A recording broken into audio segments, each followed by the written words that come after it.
From stories around the world to stories here at home, this is the National News Broadcast. A pleasant evening. I'm Delanjali Ananda. A very good evening. I'm Lakshita Dirasingha, and to start off, we take a look at the headlines. The President's policy statement passed in Parliament without a vote. A Parliamentary Select Committee appointed to serve during the first session of the 9th Parliament. Notices issued to former Prime Minister Ranil Wickremesinghe, former parliamentarians Mangala Samaraweera and Malik Samaravikrama and MP M.A. Sumandiran appear before the Presidential Commission on Political Victimization. The former Director of State Intelligence testifies that the then IGP was alerted on the day before the Easter Sunday attacks. Construction work of the Mutuella flood control tunnel reaches completion. An enormous operation launched to destroy cannabis fields in the Udawalav area. Russian medics state that the country's opposition leader has been poisoned. Taking a look at the top story for tonight, the policy statement of the government, which was presented in Parliament by President Gotabaya Rajapaksa yesterday, was passed in the House without a vote today. Parliament convened this morning and the policy statement of the government was taken up for debate. The policy statement, which was presented by President Gotabaya Rajapaksa in Parliament yesterday, was taken up for debate as a motion presented by a member. MP Nipuna Ranawaka had moved the motion. Presenting the motion, Parliamentarian Ranawaka praised the process initiated by the President in his policy speech to introduce a new constitution for Sri Lanka, abolishing the existing 19th Amendment. Parliamentarian Lakshman Kiriyalla questioned the need to abolish the 19th Amendment to the Constitution. He reminded that all MPs except one parliamentarian supported the 19th Amendment in 2015. Responding to his question, Minister Bandula Gunawardena said that the support for the 19th Amendment was based on conditions. He pointed out that former government did not fulfill those conditions. Minister Dinesh Gunawardena also reminded that the former government did not meet the agreed conditions during the introduction of the 19th Amendment. He said that the President has pledged to bring a new electoral system to Sri Lanka through a new constitution. Parliamentarian Vijitha Herath said the existing 1978 constitution was already outdated. He pointed out that the whole of Sri Lanka and the society has been changed and the country needs a new constitution to cater to those new changes. Parliamentarian former President Maithripala Sirisena said that the new parliament has a large number of professionals and scholars. He said that it is a sign of a prosperous future. Welcome back. A Parliamentary Select Committee has been appointed to serve during the first session of the 9th Parliament. This appointment has been made as per the provisions of Standing Order 114. The committee is chaired by Speaker Mahindayapa Abewardena. The Select Committee comprises political party leaders, their representatives including 12 MPs nominated by Parliament. The other members are Nimal Siripala de Silva, Dinesh Gunawardena, Johnston Fernando, Douglas Devananda, Dallas Alahaperuma, Wimal Weerawansa, Prasanna Ranatunga, Lakshman Kiriyalla, Gayantha Karunatilaka, Rauf Hakim, Vijitha Herath and Selvam Adekalanathan. Meanwhile, parliamentarians Dilan Pereira and Jayantha Kaitagoda have been appointed as Deputy Government Whips. They assumed duties before Chief Government Whip Minister Johnston Fernando today. The Assistant Government Whips are parliamentarians Jagat Pushpakumara, Mohammad Muzammil and Asanga Navaratna. These appointments have been approved by the Cabinet of Ministers. Now, Prime Minister of Australia Scott Morrison called on Prime Minister Mahinda Rajapaksa this morning to extend congratulations on the victory at the recent general election. The two leaders discussed several areas of mutual cooperation and expressed the desire to further enhance relations between Sri Lanka and Australia. The Australian Premier said that he looks forward to work closely with Prime Minister Mahinda Rajapaksa and the new government. Prime Minister Rajapaksa extended an invitation to Australian Premier Morrison to visit Sri Lanka after the COVID-19 situation is under control. Notices were issued today for former Prime Minister Ranil Wickremesinghe to appear before the Presidential Commission of Inquiry on Political Victimization on the 4th and 7th of September. The notices were issued in response to 2 complaints lodged with the Commission by former Secretary of the Ministry of Economic Development Dr. Nihal Jayatilaka and former Director General of Divinagama Department RKKA Ranawaka. In response to the complaint filed by former Secretary of the Ministry of Economic Development, Dr. Nihal Jayatilaka, 15 respondents, including former Prime Minister Ranil Wickremesinghe, were noticed on the 12th of this month to appear before the Presidential Commission. Thereby, former parliamentarians Mangala Samaravira and Malik Samaravikrama and parliamentarian Attorney-at-Law M.A. Sumanthiran appeared before the Commission. Former Premier Ranil Wickremesinghe did not appear before the Commission today, and in a response to a request for an alternative day, the Commission reissued notices ordering him to present himself before the Commission on the 4th of next month. In addition, parliamentarians Anura Kumari Dissanayake and Patali Champika Ranawaka had also requested for alternative dates. Chairman of the Commission, former Supreme Court Justice Upali Abeyratne, issued notices for parliamentarians Rauf Hakim, R. Sampanthan, Field Marshal Sarath Fonseca and Secretary to the Anti-Corruption Committee Ananda Vijaypala to appear before the Commission on the 9th and 11th of September. Interdicted Kaduwala Magistrate Dhammika Hemapala, who had also been noticed to appear before the Commission, was not present today. The Commission was notified that President's Counsel Dr. Jayampati Vikramaratne and J.C.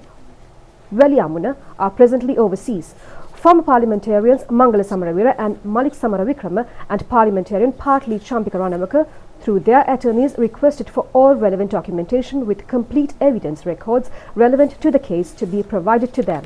Parliamentarian Attorney-at-Law M.A. Sumanthiran requested for Tamil translations of the relevant documents. Former DIG Ravi Vaidyalankara also requested for the relevant documents.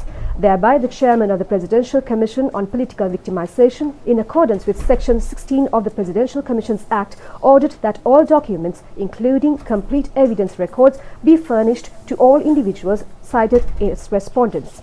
Former Director General of Divinagama Department Heva Hetage Sumanapala and ASP of FCID P.K. Serasinghe also appeared before the Commission today. Evidence was recorded at the Commission that the Anti-Corruption Committee established by former Prime Minister Ranil Wickremesinghe during the Yahapalana government was instituted in violation of the Constitution. It was revealed that parliamentarian Anura Kumari Dissanayake, President's Counsel J.C. Veliamuna and former parliamentarian Mangala Samaravira, who represented the Instant Response Committee of the National Executive Council, took the lead role in this committee.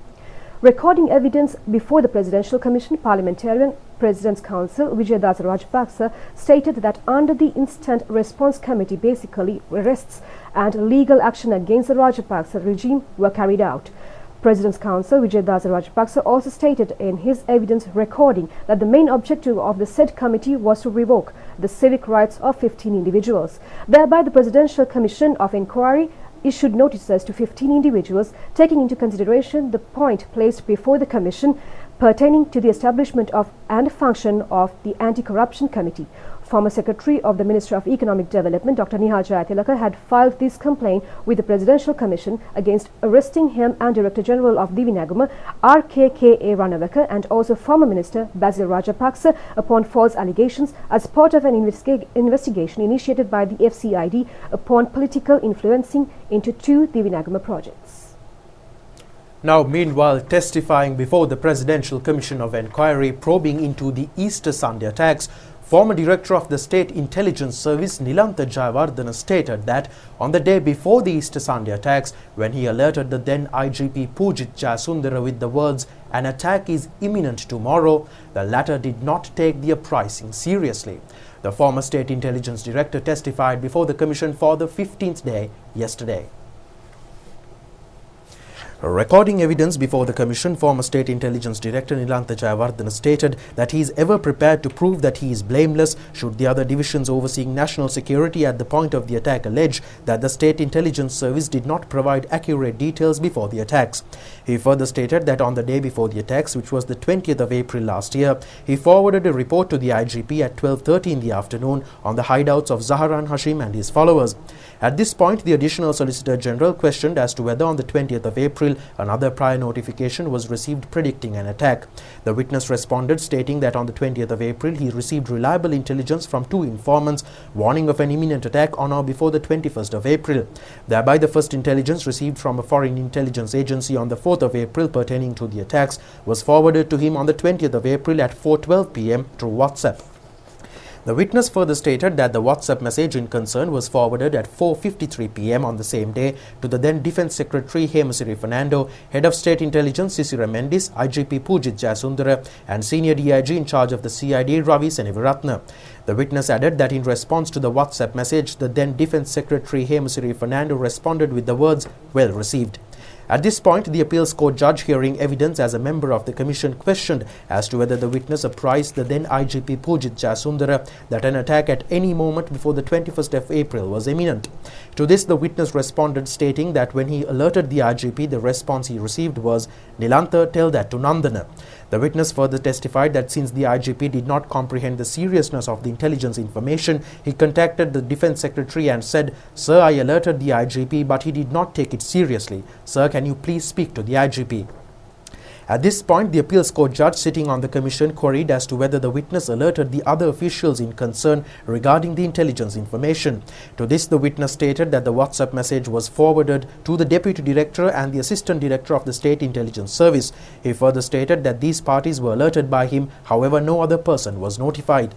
At this point, the retired appeals court judge hearing evidence at the commission queried of the witness, former Director of the State Intelligence Service Nilantha Jayawardena, as to why he did not alert the Commander-in-Chief when he was in receipt of reliable intelligence on the evening of the 20th of April, predicting an imminent attack on the very next day, as the Minister of Defence is empowered with the provisions to convene the National Security Council within 5 minutes.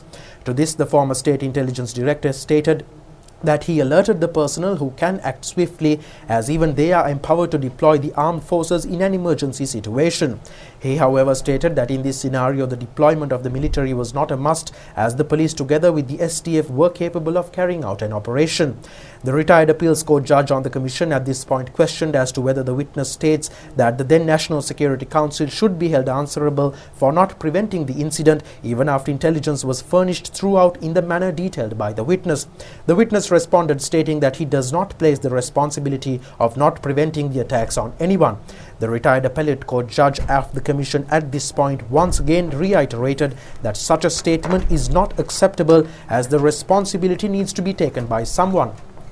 In response, the witness stated that he is not willing to put forward a notion that the said individual should be held responsible.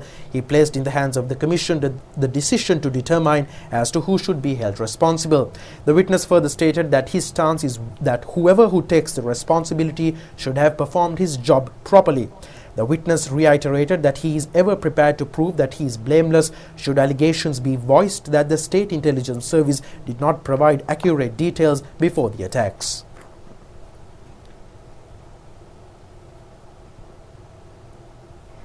Construction work of the Colombo North New Muthwal flood control tunnel system reached completion today. The tunnel was completed to mitigate urban flooding in the Colombo municipality. The total cost of the project has been 3,450 million rupees. All urban development projects in the municipality come under the direct supervision of Prime Minister Mahinda Rajapaksa. The tunnel that begins from the main canal along Alut Mawatha at Modara runs underground across the new Muthwal area and reaches the sea near the Muthwal Fisheries Harbour. Around 1.719 hectares of land belonging to 150 families in the Alut Mawatha Grama Niladari division in Muthwal were acquired by the state for the project. The government paid 674 million rupees in compensation for the acquisition of lands and properties. In addition, at a cost of 252 million rupees, steps were taken to provide housing units at the Metsanda 7 housing complex for 63 families of illegal dwellers displaced due to the construction of the tunnel. Several ministers and parliamentarians attended the event organized on the completion of the Colombo North New Muthwal flood control tunnel.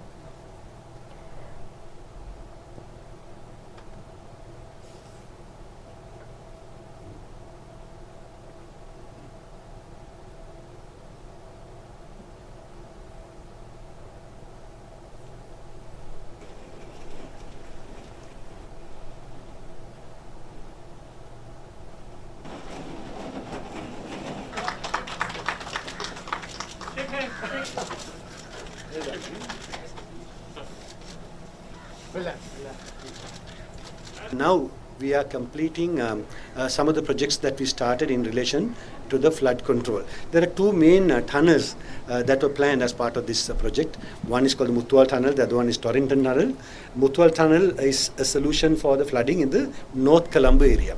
So today we are completing the construction of, basically digging of this tunnel. So we are now celebrating the completion of that part. And then once this is done, we have to move on to the next one, the Torrington Tunnel. Construction will begin somewhere in October and continue till about March. So we hope to finish the whole thing by about March. In fact, we could have started this earlier if not for the corona problem. As you all know, because of the restrictions in getting down the engineers who are involved in the construction. Last 6-7 months, we lost time to some extent. However, now that things are settling down, we have started moving at the pace the President wants, and we hope to complete these on time. So I want to particularly mention here, this project is something that was started by our current President himself when he was the Secretary of the Ministry under the former President Mahinda Rajapaksa. So those two are currently back in power in two different forms, one as President, one as Prime Minister. So we are glad that we have got the same two leaders who started the project to complete it. So we hope to finish the rest also as soon as possible. A permanent solution to the long-standing flood issue is expected with the completion of the new Muthual Tunnel. An objective of the urban development project of the Colombo municipality is to ensure that the city of Colombo is not affected by flooding. And in more stories from home, former Sri Lanka cricket captain Mahela Jayawardene has been appointed as the new chairman of the National Sports Council, appointed by Sports Minister Namal Rajapaksa. Kumar Sangakkara, another former captain of the Sri Lanka cricket team and currently the president of the Marylebone Cricket Club in England, has also been appointed to the 14-member National Sports Council. The other members include Julian Bowling, Dilantamala Gamuwa, Kasturi Chelaraja Wilson, Supun Veerasinghe, Rohan Fernando, Ruan Karagala, Sanjeeva Wickramanayake, Major General Rajitha Ampe Mohotti, Lieutenant General Shavendra Silva, Rowena Samarasinghe, Yaswant Muttettuegama and AJSS Edire Surya. Tennis champion and attorney at law Thumi Abesinghe has been appointed as the secretary. The National Sports Council members attended its inaugural meeting this evening at the invitation of the minister. The National Sports Council is made up of experienced professionals from a wide range of disciplines who have consistently contributed to building Sri Lanka's reputation in their professional fields as well as in international sports. Among the functions of the new National Sports Council is to advise the minister on the development of the sport, policies and the standard of the sport, and how to uplift the associated infrastructure. The Ministry of Education has decided to hold classes from 7:30 a.m. to 1:30 p.m. for grades 10, 11, 12 and 13 with effect from Wednesday the 2nd of September. The Education Ministry has provided instructions in this regard to all provincial secretaries, provincial and zonal education directors and the head of Piraven and school principals. Now, the chairman of the Ceylon Electricity Board, Vijitha Herath, has stated that the temporary power outages that have been in operation island-wide due to the repairs at the Kerawalapitia and Norachole power plants will not take place from today. The restarted Norachole power plant is scheduled to be connected to the main transmission line today. Accordingly, the CEB has informed the public that there will be no further power cuts. There was a power outage island-wide on the 17th due to a technical fault in the transmission system. Accordingly, the scheduled power outage for 1 hour and 45 minutes during the day and 1 hour during the night until the generating supply of the system is restored will not be operational from today. The committee appointed by Power and Energy Minister Dallas Alha Peruma to investigate into the power outage also met Wednesday and yesterday to inquire into the sudden island-wide power failure. The report of the committee will be issued within a week and the committee will provide recommendations to prevent power outages in the future. Minister Alha Peruma, addressing the Parliament, apologized the nation for the power disruption. Deposits to the Itugama Healthcare and Social Security Fund have currently exceeded 1,567 million rupees. Attorney at Law SKW Gunawardena donated 50,000 rupees to the fund, whilst Dhanuka Nadiranga LNKP Jayakodi and a child by the name of Devdunu Chamikara have also contributed. The monies were handed over to the President by the Prime Minister. In addition, a group of Sri Lankan returnees from Korea have donated 112,800 rupees, whilst W. Sisira Gunatilaka has donated 25,000 rupees and Priyantha Kalubovilage has contributed 15,000 rupees. The Office on Missing Persons has made a contribution of 473,870 rupees. The Anuradhapura District Secretariat has contributed 696,000 rupees. Other individual contributions included 177,000 rupees donated by consultant Dr. K. Disanayaka and 50,000 rupees each donated by Chairman of the Monetary Board U.H. Palihakara and Board Member Mr. Kanakasabi. Contribution to the fund can be made over the website www.itukama.lk or by dialing #207#. An operation was launched today by parachuting Air Force personnel to destroy cannabis fields grown within the Udawalawa National Park and Forest Reserve. 8 cannabis fields identified by the Air Force Intelligence Surveillance System were destroyed in this operation.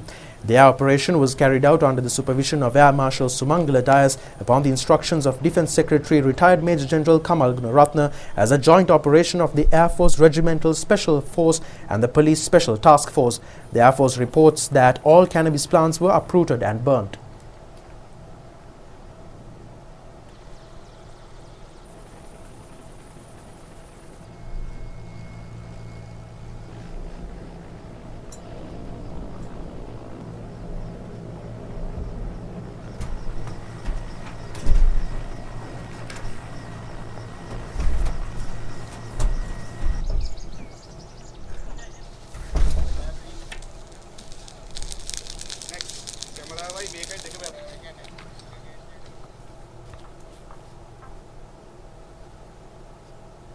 Now, meanwhile, Professor Channa Jayasumana, State Minister for Pharmaceutical Supplies and Regulations, stated that a factory will be set up to manufacture saline required by the country and the products of this factory will be distributed to the public before the end of this year.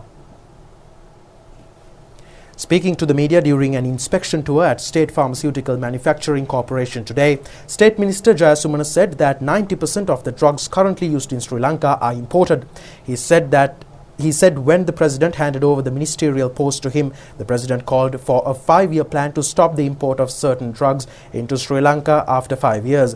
The Minister said that plans have already been made for that.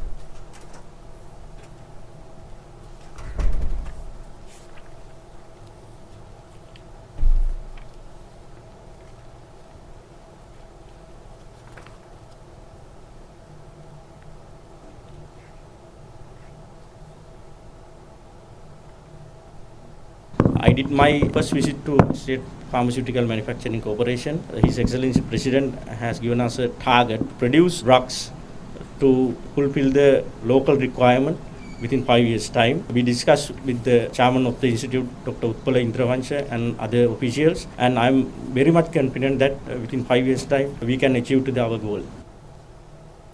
Now, meanwhile, State Minister for Regional Cooperation Tharaka Balasuriya assumed duties at the Ministry of Foreign Affairs this week, highlighting the importance of regional cooperation within Sri Lanka's foreign policy and the necessity of exploring the potential to attract investment to the country through regional cooperation. Addressing a gathering of senior officials and the staff of the Foreign Ministry, State Minister Balasuriya stated that Sri Lanka will maintain close relations with neighbouring countries, especially within the Asian region, which are countries that have maintained close and friendly ties with Sri Lanka.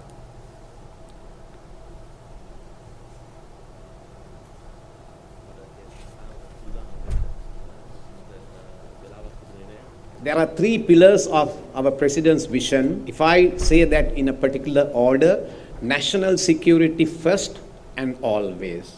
Economic development is number 2. And the third pillar is foreign relations. There is also another very significant contribution or a significant point in your portfolio, that is the regional cooperation, because President is deeply focused on the region, not far away places, just we do have, but he says the neighborhood first policy. So therefore, he has given you a great job, a great task, because we have neglected our region for a long time. The economic integration of South Asia region is less than 5% of our combined GDP. We have a long way to go. We are one country which is part of South Asia, SAARC, and also BIMSTEC. And we are one country where the Western Indian Ocean or the Arabian Sea meet the Bay of Bengal. So we are not a small country in geostrategic sense. In geostrategic sense, Sri Lanka is a big country. So we have to think big, feel big, and act big. And that's all the stories we have for you tonight. We'll see you tomorrow at the very same time. Good night. Night.